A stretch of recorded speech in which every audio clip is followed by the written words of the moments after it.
Macho ya watu wengi iko pale Mbeere North, wakati usindani mkuu ni kati ya 1 term na 2 term. Mtu wangu Kasongo ni kufinish.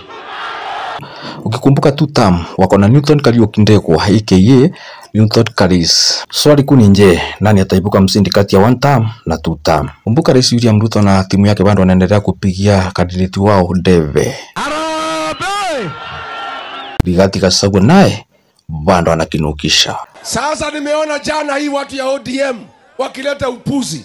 Naitwa the baddest boy Eric Saba 216. Endelea kutazama Saba TV na OT 216 ya kijanja zaidi.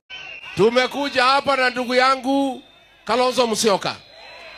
Kazi ni wangu, wa familia yangu. Sasa sisi tumekuja hapa kama familia, na tumekubaliana juzi mambo ya hii familia yetu. Mimi ndio spokesman wa hii familia, si ndio? Na mimi kwa niaba ya familia namwambia William Ruto, wewe wachana na Kalonzo Musyoka, si ndio? Si alitukana Kalonzo akasema ni mtu ya dengu, akwende asikwende, atembee asitembee. Kwa niaba ya familia yetu ya Makuzo tunamwambia William Ruto, Kalonzo Musyoka is not available for you. Wewe kwenda tafuta makazini yako, si ndio?